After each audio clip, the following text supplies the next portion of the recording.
Hola, ¿qué tal? ¿Cómo les va? Muy buenas tardes, noches de este día jueves 23 de noviembre. Aquí estamos como todos los días para llevarles a ustedes lo mejor de nosotros en materia informativa, de juegos, de comunicación, de interactuar a través de la línea de mensajes. Así que arrancamos, como ustedes ven, en una posición de entrevista porque está con nosotros el licenciado, como lo hace todos los jueves, el micro de Carlos Zubiri. eh, en, Hablamos después de las elecciones, ¿no? Así que acá lo tenemos, hoy hay material del viaje a Canals. Esta mañana estuvimos en Canals, donde llegó el gobernador Juan Schiaretti junto a una gran comitiva, el presidente de Cartés, estuvieron la gente de los consorcios camineros, eh, el intendente Edgar Bruno, la gente de Mastelone, porque se inauguraron 1000 metros del tramo desde la ruta 3 a la Serenísima, algo muy importante de un beneficio realmente relativamente demasiado importante, porque ahí ahora se va a poder trasladar los camiones de una manera más eficiente cuando el tiempo lo merite, ¿no? Así que bueno, estuvimos ahí, ya vamos a pasar todo el material. También ha quedado en venir el médico veterinario Luis Irusta, porque están mordiendo gente los perros. Y se ha tornado un tema serio, con intervención ya de la gente que precisamente que se encarga de estos temas, ¿no? Así que nos va a venir a contar Luis de lo que está ocurriendo con estos perros, que la gente va caminando y la muerde, ¿no? Así que de eso vamos a hablar también. Y del juego que auspicia Farmacia La Plaza. Ahora sí, es el turno de saludar a Carlos Zubiri. ¿Cómo le va, Carlos? Buenas tardes, buenas noches, no sé en qué momento estamos, es lo mismo, ¿no? Buenas tardes, buenas tardes. Bueno, Carlos, ya pasó el domingo y hoy tenemos un tema, bueno, después lo vamos a analizar, ¿no? Pero me llama la atención, la caída de los discursos, así lo has titulado. Sí, me estaba pensando un poco, yo digo que todos los momentos de la historia de la humanidad, todos los eventos que se producen en la humanidad, hemos pasado hace poquitos días por un proceso eleccionario que ha sido bastante polémico, bastante movido en cuanto a la dinámica social, a la confrontación de paradigmas, de ideas, lo cual deja a las personas en un estado de cuestionamiento, en un estado de conmoción, en un estado de esperanza. Es decir, los sentimientos son variados, singulares, y por supuesto que, bueno, cada uno lo vive de acuerdo al esquema referencial que tiene en su vida, de acuerdo a las experiencias que tiene en su vida. Y creo que después de dos o tres días de entender el proceso o la dinámica social de lo ocurrido, vuelve el tiempo de pensar, ¿no? Vos sabés que nosotros venimos acá a pensar.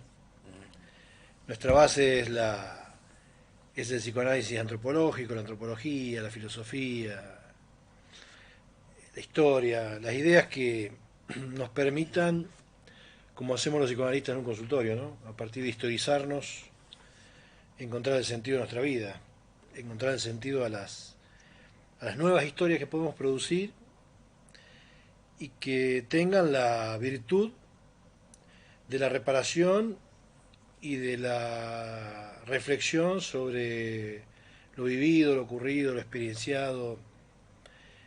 Eh, y bueno, a raíz de toda esta introducción que te hago y poniéndome a pensar un poco, el otro día salía de votar y se ve que había alguna tendencia en el momento que yo fui a votar o algo por el estilo, porque una persona que estaba en una mesa que me conoce dice, bueno, esto lo que pase hoy será objeto de un análisis por parte de ustedes en la televisión ahí, bueno, gente que nos ve. Y bueno, siempre los fenómenos sociales tienen que ser objeto de análisis, ¿no? Y hoy se me ocurrió escribir algo en un rato libre que tuve, vos sabés que en mis ratos libres los uso para seguir pensando, escribir, leer. Y estaba leyendo algunas cosas y se me ocurrió empezar a divagar sobre algunas cuestiones que vengo procesando desde el domingo, desde el lunes en adelante, de ciertas cosas que como pensador de lo social, de lo antropológico, me deja todo este movimiento, esta instancia de la vida actual. Y se me ocurrió escribir un artículo que publiqué hoy, que lo voy a leer y lo vamos en todo caso vamos a desmenuzar, porque tiene varios puntos para analizar. Dice el artículo: se ha tornado frecuente sentir que algunos conceptos pueden tener el sentido de una injuria.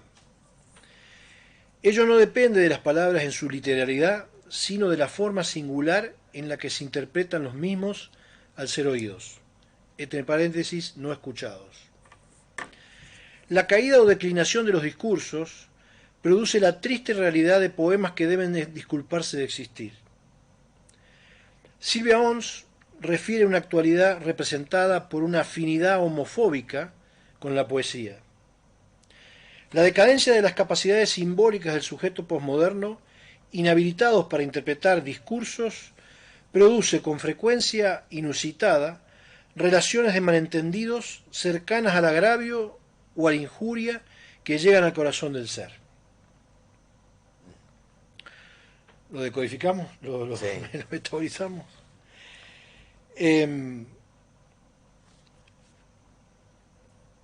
Yo creo que en los últimos tiempos ha habido una confluencia de espacios de discusión, un campo propicio para el análisis, para la discusión, para la propuesta de ideas, que han sido de un lado y de otro tan totalitarios y tan regidos en la vulgaridad de la doxa, que es la opinión pública, la opinión que eso nos ocurre, ¿no? La opinión que no está fundada. En tiempos donde caen los discursos, caen las palabras, caen los grandes paradigmas, ya nadie más se asienta en la filosofía, ya nadie No más hay se más asienta en la discursos, historia. ¿no? Discursos No hay más como... responsabilidad. ahora hay todo chicana No hay y... más responsabilidad, Luis. Mira, los que nos formamos en los 80 y vimos cómo esto se destruyó en los 90, los que fuimos parte de la universidad en los 80 y vimos cómo se destruyó de los 90 en adelante, asistimos en aquella época a estar casi con el imperativo que nos ordenaba caminar por la vida con ideas que estuvieran fundamentadas.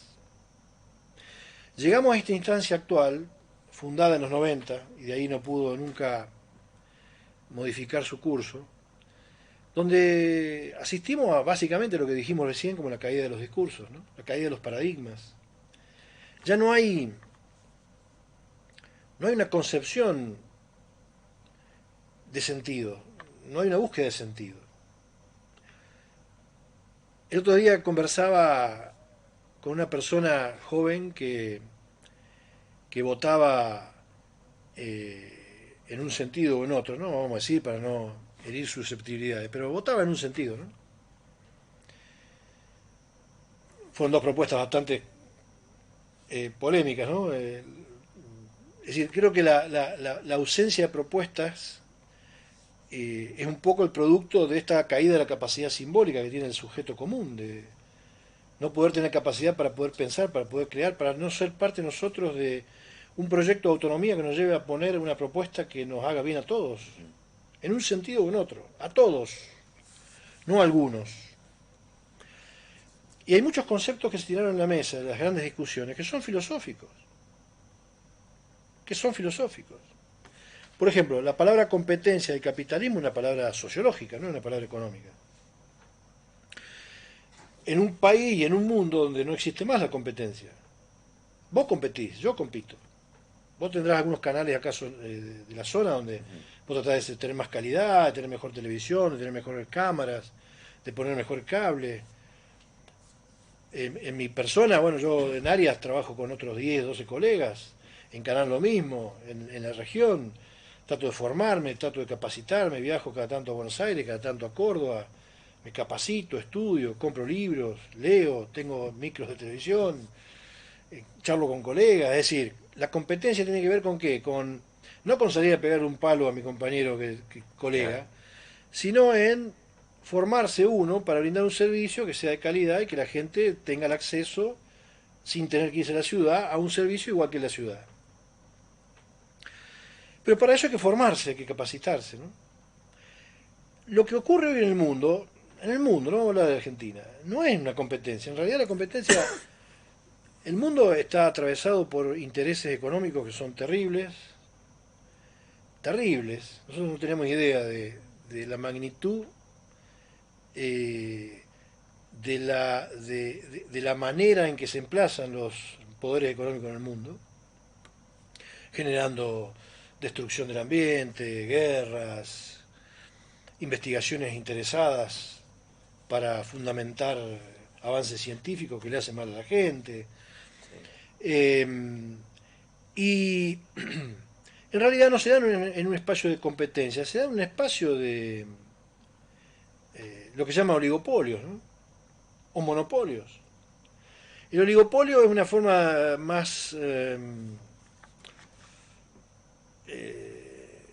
una manera más domesticada de manejar el monopolio, ¿no? Es como que vos sos dueño de dos empresas, las pones a competir, la gente cree que estás compitiendo y en realidad si le compra una o le compra a otra es que está comprando el mismo, ¿no?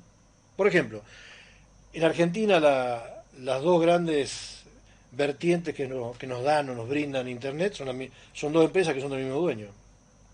Todo el Internet que se compra en todo el país se compra a dos empresas. Esas dos empresas son del mismo dueño. No compiten, ¿no? Esto de la libre competencia, mentira, es mentira eso. No hay una sola empresa en el mundo, es decir, las empresas, no va a haber 10 empresas que vengan por el petróleo, por los aviones, por este canal, si quieren venir. Van a venir aquellos que puedan hacer un monopolio o un oligopolio en todo caso. Porque el mundo se ha tornado, el mundo no es el de Adam Smith, del liberalismo que recurriendo a las capacidades intelectuales y de producción de sus individuos volcado a la vida social, modifica la sociedad y a todos nos beneficia. Aquel viejo liberalismo de Adam Smith montado en el siglo XIX donde el hombre era más bueno que ahora. El hombre actual es un hombre que rompió con todos los discursos, entonces no quiere fundamento, porque no quiere que nadie le explique cuál es la verdad. Por eso se arrasa la historia, por eso se arrasa la filosofía. Y a veces están convencidos, pero estar convencidos no es estar en lo correcto a veces.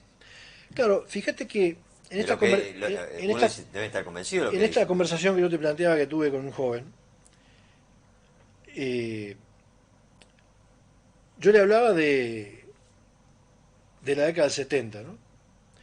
Y él me decía, a mí no me hables de eso, porque yo no lo viví.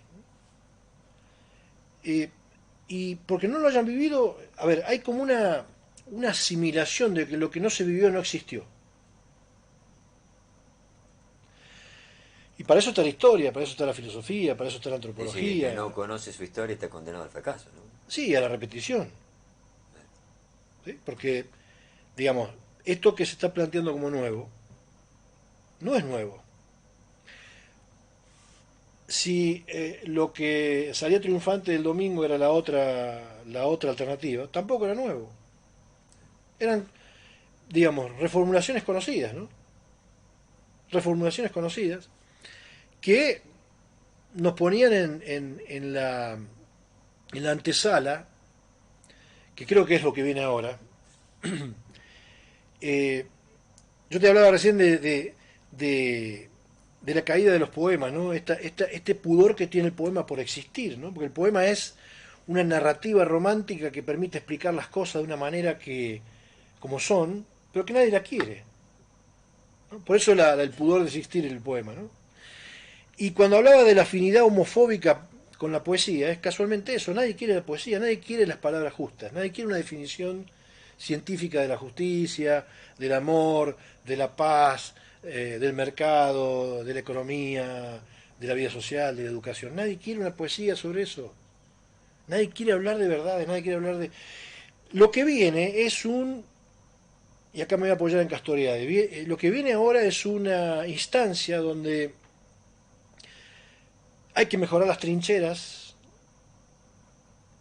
con grandes intelectuales, hay que luchar por la intelectualidad en este país, hay que definitivamente formarlo al país, darle educación, para que recuperemos la capacidad simbólica. La capacidad simbólica, yo le explico a la comunidad. Cuando Piaget plantea su pedagogía extraordinaria de cómo el sujeto conoce, plantea dos instancias, las operaciones concretas y las operaciones abstractas. El sujeto evoluciona de las operaciones concretas a las operaciones abstractas. ¿Vos te acordás cuando en la escuela primaria nos ponían los cuadritos con los botoncitos y te hacían sumar 4 más 4, y había 4 botones más 4 botones? Bueno, la imagen concreta más la idea, esa idea concreta es lo que permite que uno vaya aprendiendo la suma. Cuando vos pasás a la escuela secundaria, esa suma la podés hacer en forma abstracta. La capacidad abstracta de pensar, la capacidad de reflexionar, la capacidad de imaginar, la capacidad de crear cosas nuevas, eso tiene que ver con el pensamiento simbólico. Ayorna el pensamiento simbólico, le da contenido, le da densidad y permite que el sujeto no solo pueda interpretar lo que está pasando y pueda interpretar cuestiones de verdad, sino que también que pueda crear ideas y pueda imaginar ideas, pueda fantasear, pueda hacer poema, pueda hacer literatura, pueda ejercer su vida desde un precepto filosófico de pensar el sentido de la vida. Es decir, si crece la capacidad simbólica de los sujetos comunes, crece la evolución de los seres humanos. Casi que te diría que no nos haría falta la economía. Entonces, tenemos que darle una lucha en las trincheras donde estas cuestiones se juegan, de aquí en más, ganar a Milei o ganar a Massa, quien sea, porque la educación viene mal hace muchos años. Esto no es un problema de Milei, Sí. ni es un problema de Macri, ni un problema de Massa, esto es un problema de años. Y te diría más, de una especie de dilema mundial donde por alguna razón nos necesitan concretos, no abstractos. Por alguna razón nos necesitan vulgares, no simbólicos, o con una ecuación personal, psíquica, que nos permita sentir que tenemos una densidad mental para poder pensar las cosas, ¿no? Lo cual nos hace independientes. La verdadera libertad, le voy a hablar a los que hablan de libertad, que nunca leyeron un libro de filosofía, la verdadera libertad es la libertad íntima, no es la libertad que me otorga ni Massa ni Milei, ni Perón, ni Frondizi.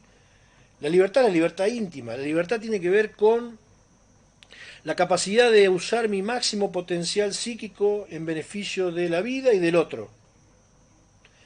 La libertad está atravesada por el límite del otro. Vos, a ver, el otro es mi límite. La libertad no es... Cuando empieza el derecho del otro. Exacto, la libertad tiene en sí misma una definición que está de alguna manera delimitada a la presencia del otro, con lo cual no es una libertad con algún agregado, esto del libertinaje o lo libertario, no, la libertad es libertad y no es el exceso de libertad en una forma violenta o intempestiva, tiene que ver con el respeto a la presencia del otro y esencialmente se forja en la vida íntima. Una persona no es libre porque vota a uno o a otro, una persona es libre si es capaz de usar su máximo potencial psíquico y para eso hay que construir lo que nosotros llamamos recién capacidades simbólicas, que son las capacidades abstractas, las capacidades máximas que el psiquismo puede producir para poder pensar la vida con independencia. Entonces, cuando hablamos de la caída de los discursos y cuando hablamos de la afinidad homofóbica por la poesía o contra la poesía, estamos hablando de un mundo que necesita navegar en mares que están turbulentos de vulgaridad. Y a mí me entristece porque soy docente y esto lo vivo todos los días en un ámbito, ¿no? ¿Sabes qué hice yo esta semana? En las aulas, en las salas de profesores sigue estando la discusión de lo que pasó, ¿no? Los que están a favor, los que están en Sí. contra, los que tienen miedo, los que no tienen miedo, los que dicen que la economía, que la docencia, que el voucher, que esto, bueno, todas las discusiones que venimos teniendo desde hace un año aproximadamente, y ahora con los resultados a la vista se profundiza la discusión, en los temores, las esperanzas, es decir, todas las contradicciones que hay en una discusión propia, ¿no? Yo en mi primer día de clase, esta semana, andaba con un libro que es un libro de Castoriadis, se llama, otro de Castoriadis que te voy a sugerir, se llama Sujeto inmerso en la verdad histórica. Es un libro de filosofía, por supuesto, filosofía y psicoanálisis, dos ámbitos que no hay que dejar nunca. Yo no lo uso el psicoanálisis únicamente para trabajar en mi consultorio, lo uso para explicar lo que nos pasa como sociedad de la misma manera que le pasa a un paciente en el consultorio. Y digo, no voy a ir a la sala de profesores, me busqué un banco en el patio que estaba cerca de dos aulas que yo tengo, sexto y séptimo año, perdón, quinto y sexto año. En el colegio todas las aulas tienen un banco afuera, un banquito Sí, sí. para 3 4 personas. Bueno, vos lo conocés. Fui, me senté ahí con el libro, lo abrí, empecé a leer y a rayar como hago yo.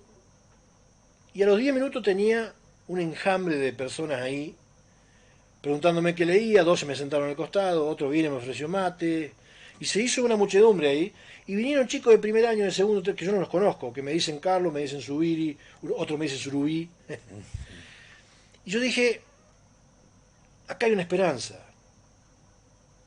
¿no? Porque de ahí, bueno, se acercaron, preguntaron, necesitamos producir, voy a seguir con la publicidad de mi libro, necesitamos producir de aquí en más, y desde siempre, esto lo venimos diciendo con vos ya casi de hace 2 años, espacios o acontecimientos que sean subjetivantes, que permitan el mejoramiento interno del sujeto, que permitan el crecimiento personal. Yo no estoy preocupado por lo que pueda ocurrir.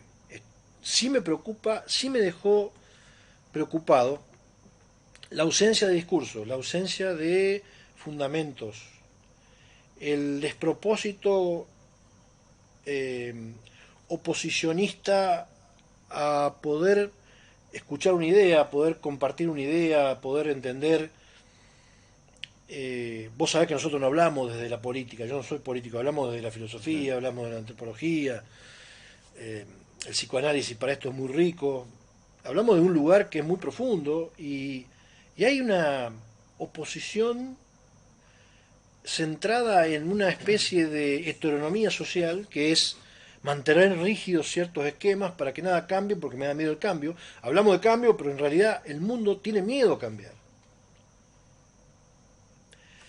Y bueno, obviamente que cuando uno tiene miedo a cambiar, termina eligiendo lo que siente que, no uno, sino lo que siente que por uno van a controlar, ¿no? Bueno, pero ahora sí, el pensamiento de la gente fue cambiar. Ahora. Pero no había alternativas de cambio, ninguna de las dos propuestas, ninguna de las tres propuestas, porque eran paradigmas conocidos. Vos recién mencionaste a un posible ministro de Economía. Sí. Bueno, ya estuvo. Y son paradigmas viejos, son paradigmas que, te diría más, son paradigmas que no se aplican en el mundo, que se aplican en países subdesarrollados. Nosotros queremos hacer un crecimiento imitando a países desarrollados, ejerciendo políticas de países subdesarrollados. Esto es sociológico. Esto lo dice cualquier libro de sociología. Yo no estoy haciendo mella de ningún sector político.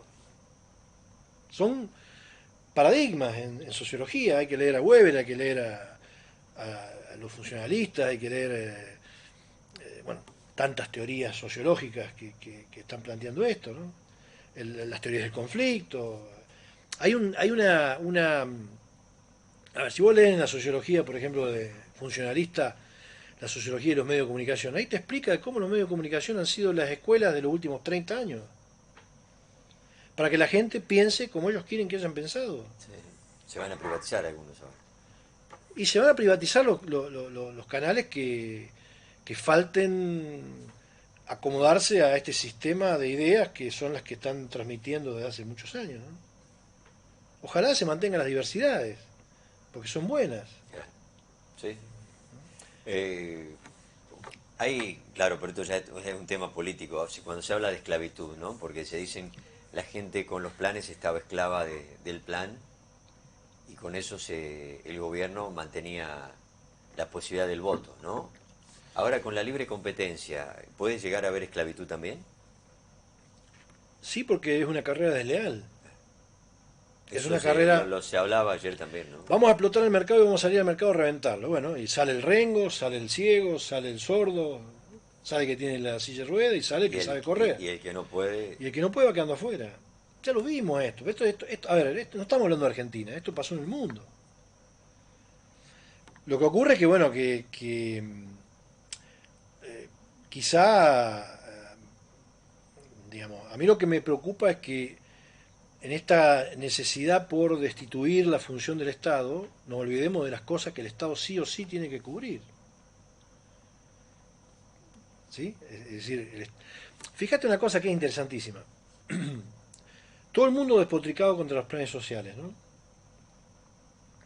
Y yo en algún momento también he tenido la crítica de los planes sociales. Decía, bueno, es cierto, la gente se acostumbra quizá a no trabajar, bueno, y me puse a estudiarlo. Me puse a estudiarlo. Los planes sociales en Argentina le salen el 1% del Producto Bruto Interno de costo. El 2, el 3, que te dé el 5, te dé el 5. Jujuy saca el litio a través de dos empresas extranjeras, una china y la otra creo que es holandesa. Lo vende al mundo como propio esa empresa, concesiona, paga un alquiler, que ya te voy a decir de qué se trata, un canon o una regalía, pero saca el litio al mundo, sabes que el litio es el producto que todo el mundo está buscando, ¿no? Lo vende al 30-40%, como se vende una camisa. Vos comprás una camisa en 70 pesos, la vendés en 100, le ganás el 30%, ¿no? La venden al 30-40% del mundo y le dan una regalía del 2,5 a Jujuy. Si, vamos a suponer que le dé el 5 para ser más dadivosos, o más, ¿no? Para que hagamos la resta más fácil. Si está vendiendo el 40 y le está dejando el 5, te quedan 35 de ganancia. Sí. Y ese 35% de ganancia no queda en Argentina. Eso es de la empresa privada. Lo que queda en Argentina es el 2,5 del gravamen, más algunos impuestos nacionales. Ponele que le quede el 30%. Nadie se asusta de esa plata que se va del país.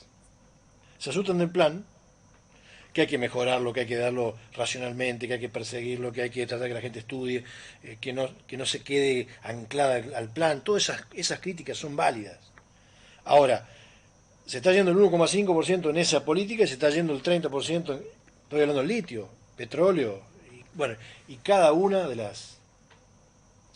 Vos viste cuando en el mundo, esto es mundial, esto no es Argentina, es mundial, viste cuando en el mundo las empresas extranjeras que parece que son la panacea de la salvación del mundo, han ido por todo el mundo y no han salvado ningún mundo. Porque el mundo está mal. Cuando dicen, no vamos a ir a Argentina hasta que no tengamos seguridad jurídica. La seguridad jurídica que ellos piden no son leyes lógicas y justas, son leyes o normas que les permitan venir a hacer acá los estragos que ellos necesitan, sin que los joroben. Es decir, flexibilización laboral, que pueda yo echar cuando yo quiera, que pueda tomar como yo quiera. Es decir, vienen a pedir una serie de leyes que son las que benefician a su empresa, no vienen a competir justamente. ¿Y lo que va a pasar? Y estas son discusiones que hay que dar, pero hay que darlas, esto lo saben los de izquierda más recalcitrantes, lo saben de la izquierda moderada, lo saben los del centro, lo saben los de la derecha y lo saben los de la ultraderecha. Esto se sabe en todos lados. Porque yo no creo que ninguno de todos estos actores que hemos tenido en los últimos tiempos, en estos 6-7 candidatos que hemos estado escuchando, ninguno sepa esto que estoy diciendo yo, que es una lección básica de un libro de sociología básico de una escuela secundaria. Porque la gente debe creer que yo estoy haciendo ciencia ficción, debe decir, este tipo cómo sabe. No, estoy lo que les explico a los chicos en sociología en la escuela secundaria. De un libro de sociología de escuela secundaria. Macionis y Plummer. Vayan a comprarlo, léalo, y en un rato, es un libro gordo, hay que leer, ¿eh? Pero bueno, yo lo he leído más de 10 veces, que tanto lo releo, bueno. ¿Y por qué injurias y agravios? Que anoté acá que yo tomo en el artículo, porque hoy he hablado con algunos colegas y gente de pensamiento, y están como optando por callarse, porque es como que articular una conversación donde voy instrumentadas en la posibilidad de un fundamento, parece que estás injuriando a alguien o que estás agraviando a alguien. El hecho de que yo pueda hablar con vos, te pueda plantear una idea, a partir de las referencias que uno tiene, yo soy una persona leída, una persona que siempre cuento que mi auto pesa por los libros que llevo adentro, en mi gira, ¿no? Y por ahí plantearlo en un contexto donde esto no se ha escuchado, o esto no se quiere escuchar, o porque vos lo sabés, yo no sé, no lo quiero escuchar, bueno, termina siendo como una especie de injuria, una especie de agravio, que termina incomodando el ecosistema, donde parecía ser que lo único que quieren, esto lo dijo Castoriadi, es que vengamos al pueblo a comer, dormir y trabajar. Cada vez los pueblos de las colonias, los pueblos de interior, son especie de puestos, como eran en la fundación allá del Facundo de Sarmiento, cuando los gauchos venían y hacían puestos cuando no había indios en la zona, o pueblos originarios. Y nuestros pueblos cada vez son más puestos, con grandes talleres dispuestos para la gente que trabaja en el sector, pero donde la mayoría de la gente trabaja, duerme y se alimenta. Entonces, no hay espacio para la cultura, no hay espacio para las discusiones, no hay espacio para las grandes charlas, las escuelas están explotadas, las escuelas están ausentes de las grandes discusiones. Es muy triste, pero bueno, estamos dispuestos a seguir en esa trinchera hermosa que es un aula o que es este lugar, y cada lugar donde uno pueda pensar con otro para seguir creciendo. Repito, tenemos una responsabilidad los que estamos en el área social de contribuir en la ayuda por que la gente pueda modificar su densidad psíquica. Esperemos que se pueda lograr, aunque es difícil, ¿no? Es lo único que nos puede permitir evolucionar como país. Pues si no vamos a caer de vuelta en los rituales, ¿no? A ver, si a este gobierno le va mal, ojalá le vaya bien, ojalá le vaya muy bien. Pero si a este gobierno le va mal, y los que entran después son los mismos que entraron antes, y la capacidad cíclica de volver a lo nuevo en la Argentina es extraordinaria. Venimos de... Luis, yo cuento esto, hoy lo contaba en el colegio con Gracia. Entra Milei ahora como presidente. Son 4 años de gobierno. Yo a partir del año que viene estoy a 4 años de jubilarme en la docencia. Me pasé toda mi vida de trabajo en la docencia teniendo esperanza en alguien que nunca me colmó las expectativas. Este es el último periodo, tengo esperanza porque tengo ganas de vivir, aunque sea un periodo, con la ilusión de que algunas cosas pueden funcionar. Y soy joven, obviamente que voy a seguir jorobando después de eso, como me gusta a mí, pero es mi último periodo activo en la docencia, por ejemplo. ¿Cómo no voy a querer que le vaya bien al país? ¿Cómo no voy a querer que nos vaya bien? ¿Cómo no voy a querer que le vaya bien a Milei? Ahora, hay que ayudarlo para que se centre en los fundamentos. Para que entienda que A ver, Milei, cuando una persona nace, si a los 10 minutos no lo asiste a alguien, se muere. Somos seres sociales. El Estado no puede desaparecer. No desapareció en Estados Unidos, no desapareció en Francia, no desapareció en Inglaterra, no desapareció en Japón, no desapareció en China. Así, las grandes potencias del mundo tienen estados fuertes. Y las que no han tenido estados fuertes han tenido coronas fuertes. Bélgica, Holanda, Inglaterra, España en su momento. Pero tienen estados fuertes. Tienen economías potentes, tienen racionalidad, todo lo que se busca, pero tienen estados fuertes. Porque el privado nunca se va a ocupar de las cuestiones sociales. Se va a ocupar de mejorar lo privado. Pero, perdón, filosofía. Filosofía en mi cátedra de mediados de año. Rousseau, filósofo surgido en el iluminismo francés. Rousseau no es cubano, Rousseau no es venezolano, no es ruso, es del iluminismo francés. Dijo, el contrato social, que es su libro, lo tengo en mi casa, que lo quiera leer, el contrato social es un acuerdo entre el pueblo y el Estado, para formar el Estado, para que el Estado le devuelva en leyes y en control al pueblo el orden que el pueblo por sí mismo no puede tener. Con lo cual, este Estado que ahora queremos destruir se formó en el iluminismo francés, la época de las revoluciones en Europa, que fue la última etapa de luces del mundo. Primero fueron los griegos, después el iluminismo. Bueno. Carlos, espero que la gente lo analice en casa, que es lo importante, ¿no? La idea es seguir pensando. Pensando. Muchísimas Sí, gracias. perdón. Sí. El avance de la violencia es la caída de la palabra. Cuando se cae la palabra o cuando dejamos de pensar, necesitamos ser coercitivos. Si yo te tengo que imponer a vos una idea, te tengo que apretar, te tengo que ser coercitivo, te tengo que asustar, ¿no? Sigamos pensando. Y bueno, muchas gracias. Hasta el jueves.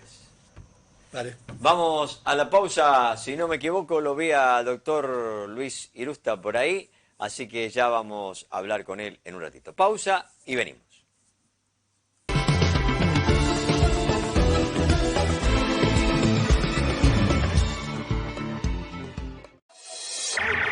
Hugo Quino 2, implementos agrícolas, vende casilla Veradar, usada, de 6,40 m por 2,50 m, en buen estado con 4 camas